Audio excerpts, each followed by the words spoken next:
तो उत्तराखंड की 5 लोकसभा सीटों पर सुबह से ही जो है मतदान शुरू हो चुका है। बीजेपी और कांग्रेस में अक्सर जो है यहाँ पर कांटे की टक्कर देखी गई और इसी पर हम चर्चा करेंगे। मेरे साथ दो खास मेहमान जुड़ रहे हैं। मेरे साथ कांग्रेस प्रवक्ता अमनदीप बत्रा जी जुड़ रहे हैं, आपका स्वागत मैं करना चाहूंगी। और इनके अलावा मेरे साथ पवन गोयल, नेता बीजेपी के। तो पवन जी, सबसे पहले मैं आप ही के पास आती हूँ, क्योंकि अभी जो है पांचों की पांचों सीटें आपके खेमे में हैं और अब क्या लग रहा है, सुबह से मतदान हो रहा है, क्या लगता है कि जनता का रुख किस तरफ जाने वाला है? पवन जी। सबसे पहले तो मैं इस 2024 के चुनाव के लिए भारत की जनता को, आपके चैनल के माध्यम से सभी को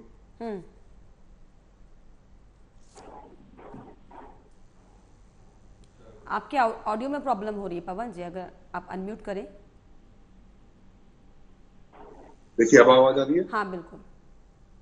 मैं ये बोल रहा था कि मतदान बहुत जरूरी है। आप किसी भी पार्टी को कीजिए, एक भारतीय जनता पार्टी के नाते हमारी नैतिक जिम्मेदारी है कि हम देश के सभी 140 करोड़ देशवासियों को, परिवारों सबसे आग्रह करें कि आप आए, मतदान जरूरी है। क्योंकि विकसित भारत जो अब जिस तरीके से बन रहा है, जिस तरह मजबूत भारत बन रहा है, जिस तरह से भारत की अर्थव्यवस्था मजबूत हो रही है, जिस तरह से भारत की सड़कें मजबूत हो रही है, भारत का रेलवे मजबूत हो रहा है, भारत की मेट्रोस मजबूत हो रही है, भारत की अर्थव्यवस्था 5वें नंबर पर मजबूत हो रही है। ये मजबूती हमें तभी मिल पाई है जब लोगों ने मतदान किया, हमें सेवा का मौका दिया। हम सरकार में 2014 में आए, 19 में आए और अब डेफिनेटली अब की बार 405। उत्तराखंड में कितनी सीटें आ रही है सर? 5 में से? 5 में से मैं आपको ये बात दावे से कह रहा हूँ, अगली बार जब हम डिबेट में बैठेंगे, और मैं आज भी यही उत्तर दे रहा हूँ, तब भी मैं यही उत्तर दूंगा कि मतलब मैंने आपसे पहले ही कहा था कि 5-0 से भारतीय जनता पार्टी ने सीटें जीती। उसका मैं कुछ उदाहरण आपके सामने रखना चाहूंगा। डबल इंजन की सरकार है उत्तराखंड में। सेंट्रल में मोदी जी की सरकार, माननीय पुष्कर धामी जी की उत्तराखंड में सरकार। उत्तर प्रदेश हो या उत्तराखंड हो या भारत के किसी भी राज्य में डबल इंजन की सरकार से बेनिफिट ये होता है कि विकास के काम भी डबल होने लग जाते हैं। आज 2024-25 तक हमारा ऑल वेदर टाइम रोड 4 धाम के लिए काफी हद तक तो बन चुका है। 2025 तक वो पूरा हो जाएगा। उसका सबसे बड़ा बेनिफिट क्या है कि उत्तराखंड को टूरिस्ट के नजरिए से देखा जाता है, जिससे वहां की, यानी कि आप आश्वस्त है कि 5 में से 5 सीटें पवन जी आपके पास आ रही हैं? जी, मैं उसका उदाहरण भी दे रहा था। क्यों नहीं, बस मैं सीधे, क्योंकि फिर मैं अमनदीप से भी ले लूंगा ना जवाब कि वो कितनी सीटें एक्सपेक्ट कर रहे हैं। जी, पांचों की पांचों सीटें आप आश्वस्त है कि आपके खाते में आ रही हैं? बिल्कुल। जो जनता के प्रति काम और विश्वास हमारा बड़ा है, उस वजह से मैं 100% गारंटी से आज भी कह रहा हूँ, और जब हम भविष्य में डिबेट में बैठेंगे तब भी मैं कहूंगा कि हाँ, मैंने जो आपसे कहा था वो बिल्कुल सही है, क्योंकि हमें जनता के ऊपर पूरा विश्वास है। अमनदीप जी, आपको क्या लग रहा है, कितनी सीटें कांग्रेस के पास आ रही हैं? जिस प्रकार पर्व है, वोटिंग का अधिकार संपूर्ण जनता को है, और वोटिंग मैं समझ रहा हूँ कि बहुत जोरों शोरों से चल रही है पूरे प्रदेश के अंदर। मैं खुद अभी वर्तमान में मैं खुद वोट डाल के आया हूँ, तो मुझे वहाँ बहुत ऊर्जावान तरीके से लोगों से मुलाकात हुई है, और निरंतर जो प्यार देखने को मिल रहा है कांग्रेस पार्टी के लिए, वो देखते ही बन रहा है कि निरंतर आदमी आज के समय में अगर वोट डाल रहा है तो वो विकास जो सरकार, अभी माननीय प्रवक्ता साहब कह रहे हैं कि डबल इंजन की सरकार ने ये कार्य किए। देखिए, देखा जाए तो धरातल की स्थिति आज इस प्रदेश में हमारे ऐसी है कि डबल इंजन की सरकार में ही पलायन नहीं रुक पा रहा है, डबल इंजन की सरकार में ही युवा बेरोजगार है, डबल इंजन की सरकार में ही नारियां सुरक्षित नहीं है। जो ये 0 टॉलरेंस की सरकार और डबल इंजन की सरकार माननीय प्रवक्ता साहब कर रहे हैं, तो ये चीजें बहुत अलग है।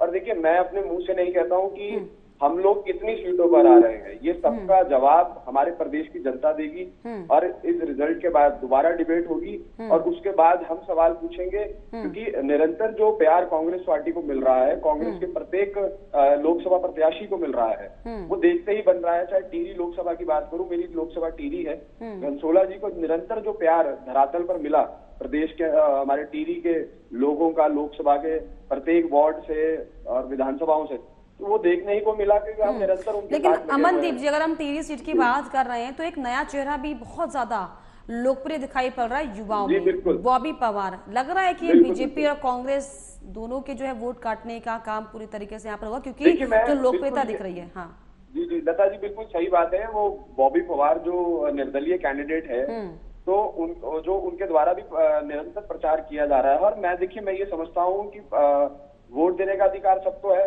बिल्कुल। और युवाओं, मैं खुद युवा हूँ और मुझे ये लग भी रहा है कि कहीं ना कहीं देखिए दोनों पार्टियों को कहीं ना कहीं कुछ ना कुछ नुकसान तो होगा ही, क्योंकि वो लोकसभा प्रत्याशी है और निरंतर ये इसमें कोई दोहराई नहीं है। उसने उनके द्वारा जो निरंतर युवाओं के लिए लड़ाई लड़ी गई, क्योंकि सरकार देखिए भाजपा की, मैंने इससे पहले भी कहा, वो आज जो युवा लोकसभा का चुनाव लड़ने जा रहा है, तो यहाँ से आप समझ सकते हैं कि किस प्रकार से मैं समझता हूँ कि युवा परेशान है सरकार से, क्योंकि जो उनके द्वारा लड़ाई लड़ी गई वो मात्र और मात्र रोजगार के लिए, चलिए मात्र और मात्र पेपर भर्ती लीक, यानी कि आप भी अमनदीप जी, आप भी ये मान रहे हैं कि कांग्रेस के जो गुंसोला हैं टिहरी में, उनके जो है वोट कट सकते हैं और जो बॉबी पवार है वो आगे निकल सकते हैं, क्योंकि जिस तरीके से आप बैकग्राउंड बता रहे हैं कहीं ना कहीं कांग्रेस पार्टी आश्वस्त है, कहीं कुछ ना कुछ नुकसान हो सकता है, ये इसमें कोई दोहराई नहीं है। चलिए पवन जी, आप भले ये कह रहे हो पवन जी कि पांचों की पांचों सीटों पर आप आश्वस्त हैं, लेकिन 2 सीटें जो हैं बीजेपी के लिए उत्तराखंड में गले की फांस बनी हुई है,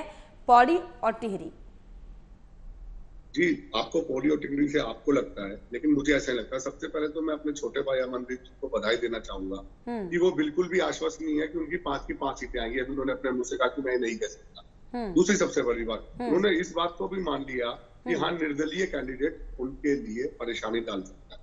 ठीक है, ये उनके शब्द हो सकते हैं, लेकिन भारतीय जनता पार्टी की तरफ से मैं बता दूं, जिस तरीके से मेरे छोटे भाई युवाओं की बात कर रहे थे, इस बार 63 ऐसे युवा उम्मीदवार हैं जो भारतीय जनता पार्टी के तरफ से लोकसभा सांसद की पेशी कर रहे हैं। तो मैं क्या, उनको रोजगार नहीं है? दूसरी बात, रोजगार, जब आप उत्तराखंड का विकास देखिए, अगर उत्तराखंड का विकास नहीं हुआ होता तो उत्तराखंड की जनता ने दोबारा भारतीय जनता पार्टी को सरकार बनाने का मौका नहीं दिया जाता।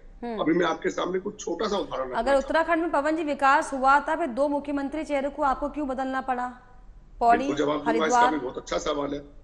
भारतीय जनता पार्टी एक ऐसी सरकार है, ये जिसकी ऐसी नीति है, जिसका छोटे से छोटा कार्यकर्ता या जिसका बड़े से बड़ा प्रधानमंत्री तक का कार्यकर्ता जनता के बीच में रहता है। अगर जनता को किसी वजह से किसी मुद्दे पे कोई मुख्यमंत्री का चेहरा पसंद नहीं था या वहां पे लोगों का नाराजगी थी, तो उस चीज को भारतीय जनता पार्टी में ही बदला जा सकता है। कांग्रेस पार्टी के अंदर इतनी हिम्मत नहीं है 130 साल तक गांधी परिवार से कोई अध्यक्ष बदल जाए। कांग्रेस पार्टी में इतनी हिम्मत नहीं है कि राजस्थान में 20 साल पुराने मुख्यमंत्री गहलोत था, उसके बाद भी दोबारा उनको रिकंटिन्यू किया गया।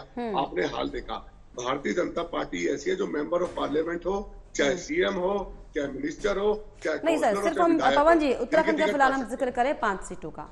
उत्तराखंड की 5 सीटें आप ये कह रहे हैं कि आपके खाते में आ रही है, और जो 2 सीटों पर बीजेपी की गले की फांस बनी हुई है पौड़ी और टिहरी में, इसका जिक्र करना चाहूंगी क्योंकि पौड़ी में जो आपके प्रत्याशी अनिल बलूनी, पैराशूट नेता के तौर पर उनकी छवि है।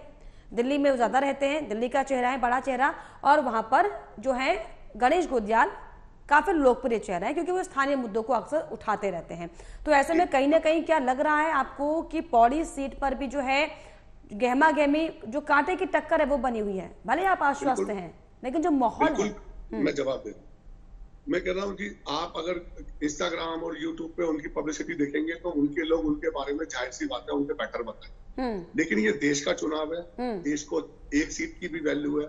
देश की जनता किसी इंसान को वोट नहीं कर रही। आज नए भारत को, मजबूत भारत को, जो मैंने पहले भी कहा, विकसित भारत को वोट कर रही है। ये देश के प्रधानमंत्री का चुनाव है। मैं कुछ उदाहरण आपके सामने ये रखना चाहूंगा कि अगर निगम का चुनाव होगा तो वो अलग तरीके से होगा, विधानसभा का चुनाव होगा अलग तरीके से होगा।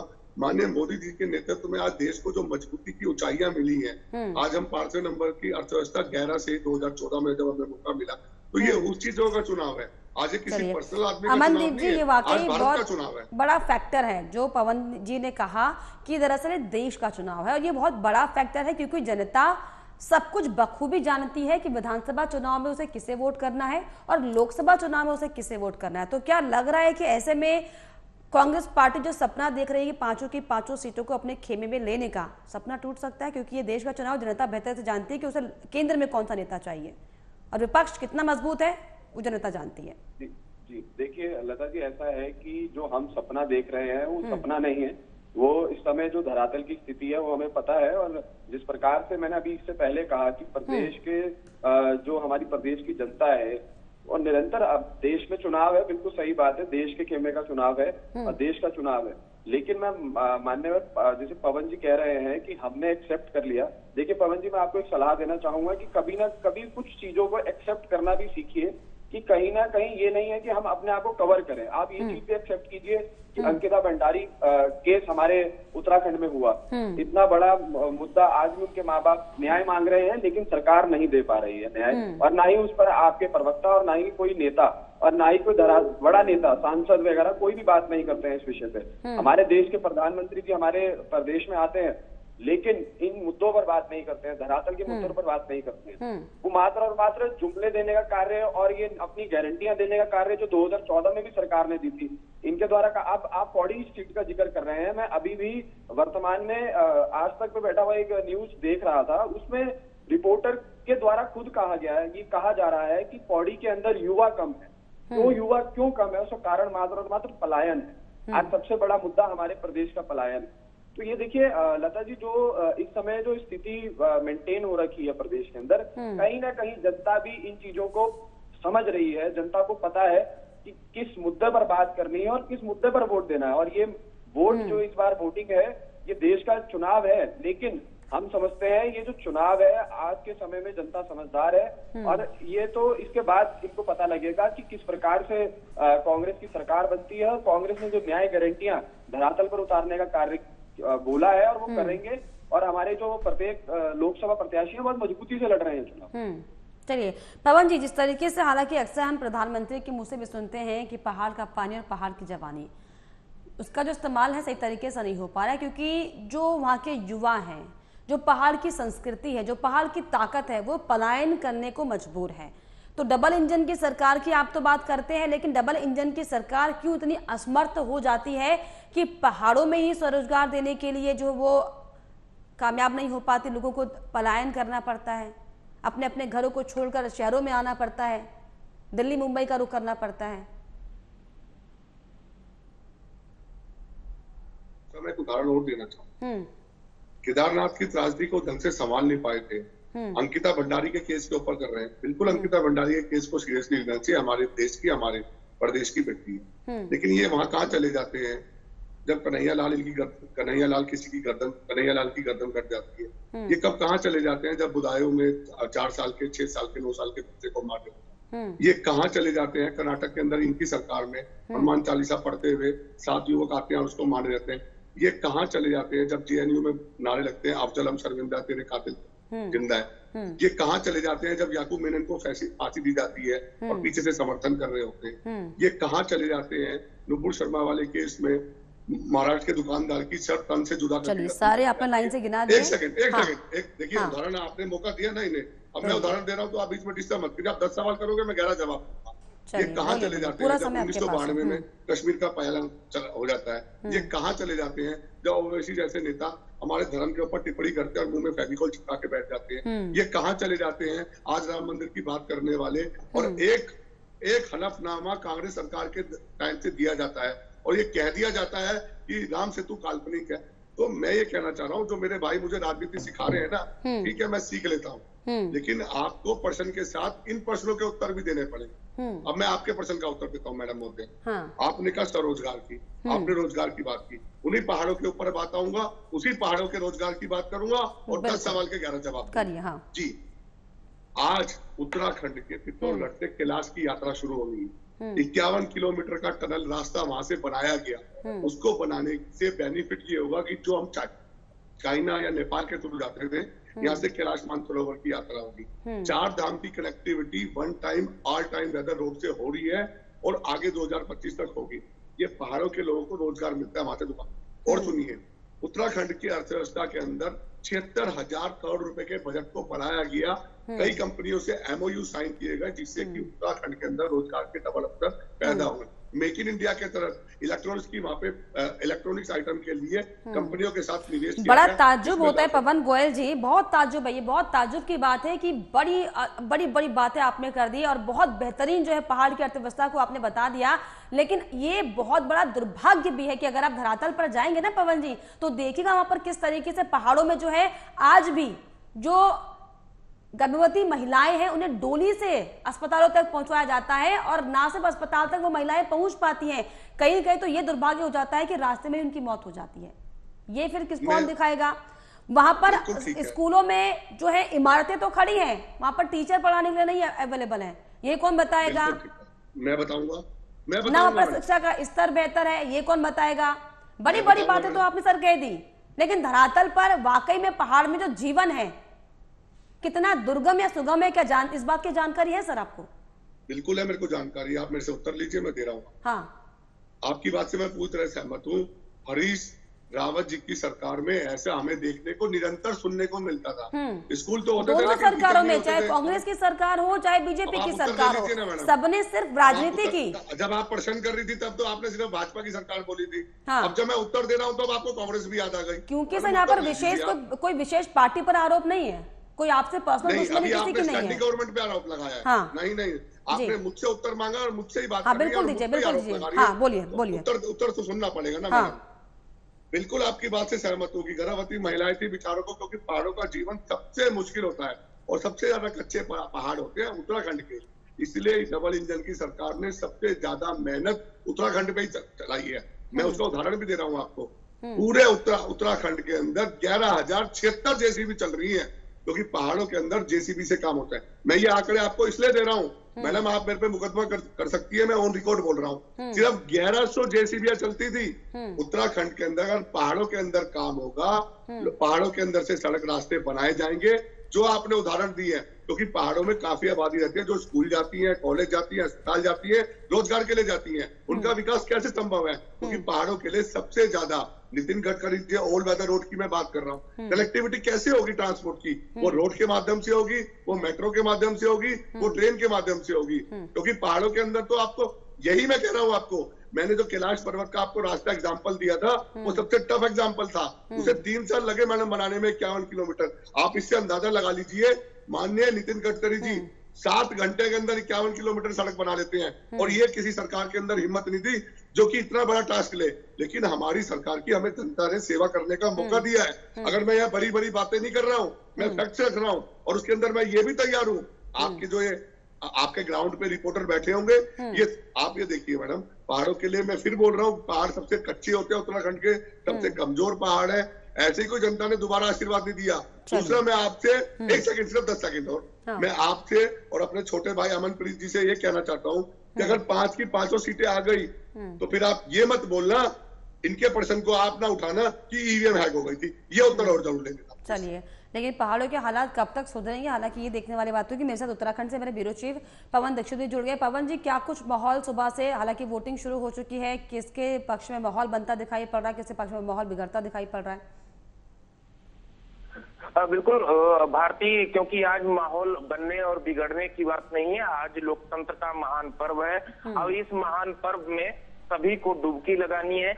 इस तरह की चुनाव आयोग के द्वारा भी अपील की जा रही है जनता से कि कैसे मत प्रतिशत ज्यादा से ज्यादा बढ़े, लोग बाहर निकल करके अपने मताधिकार का प्रयोग करने बूथ तक पहुंचे। तो ये तमाम जो जन जागरूकता के कार्यक्रम भी चुनाव आयोग के द्वारा भी चलाए गए। तमाम जो वरिष्ठ नेता हैं वो लोग भी लगातार जनता से अपील करते हुए दिखाई दे रहे हैं कि लोकतंत्र के इस महान पर्व में लोकतंत्र की मजबूती के लिए सभी को अपने मताधिकार का प्रयोग करना चाहिए। और मताधिकार का जब ज्यादा से ज्यादा लोग निकल करके बाहर आएंगे, मताधिकार का अपने प्रयोग करेंगे, तब जाहिर सी बात है कि लोकतंत्र उससे मजबूत होगा और एक सशक्त लोकतंत्र का निर्माण होगा, एक बेहतर जो सरकार है उसका निर्माण होगा, जिससे कहीं न कहीं जो विकास को गति मिलेगी। प्रदेश चलिए, लगातार जो सुबह से मतदान हो रहा है और लोकतंत्र को मजबूत करने की तरफ जो है आज एक और कदम मतदाता बढ़ा रहे हैं। ऐसे में अमनदीप, जिस तरीके से पवन जी ने कहा कि पूरे कॉन्फिडेंस में बीजेपी है, 5 की 5 सीटें उनके हाथ में आ रही है, ऐसे में अमनदीप कांग्रेस के पास क्या बचता है? क्योंकि जब बीजेपी इतनी आश्वस्त दिखाई पड़ रही है, जो स्थानीय मुद्दे हैं वो आप उठा नहीं पा रहे हैं, जनता तक अपनी बातों को पहुंचा नहीं पा रहे हैं, तो फिर आपको लग रहा है क्या ये जो चुनाव हो रहा है लोकतंत्र को मजबूत करने की आप बात लगातार करते हैं, आपके पक्ष में होगा? लता जी देखिए, सबसे पहली बात, अब आपने जो सवाल किया कि हम विपक्ष होकर जो धरातल के मुद्दे हैं वो उठा नहीं पा रहे हैं, उसमें कोई ऐसा नहीं है कि हम नहीं उठा पा रहे हैं, हम पुरजोर तरीके से उठा रहे हैं। अभी जैसे मैं पवन जी को सुन रहा था तो पवन जी ने बहुत लंबा चौड़ा चिट्ठा हमें गिना दिया कि हमने प्रदेश के अंदर ये विकास किया और ये प्रदेश से थोड़ा सा बाहर भी चले गए कि वहां ऐसा हुआ तब कहाँ थे। तो मैं इनसे पूछना चाहता हूँ कि जब एक मणिपुर के अंदर महिला के कपड़े उतार के उसको घुमाया गया, तो तब आपके मुंह में दही जम गई थी, तब आपके प्रवक्ता कहाँ थे? हमारे प्रदेश के अंदर यूपी SSSC का मामला, पेपर लीक, भर्ती घोटाला हुआ, तब आपकी सरकार कहाँ थी? हमारे युवाओं के ऊपर लाठियां भाजने का कार्य आपकी सरकार ने किया, तब आपकी सरकार कहाँ थी? तब आप प्रवक्ता साहब कहाँ थे? और आप राजनीति की बात कर रहे हैं कि आपके जैसे जो मैं समझता हूँ कि लोग हैं वो राजनीति करते हैं, लेकिन आप धरातल पर उतरिए। अब जिस प्रकार से पहाड़ों की आपने जिक्र किया, आज भी हमारे पहाड़ ऐसे हैं जहाँ पर बिजली नहीं है, जहाँ सड़कें नहीं है, और आज आप डबल इंजन की सरकार की बात न्यूज चैनल के माध्यम से कर रहे हैं। आप रिपोर्टरों की बात कर रहे थे।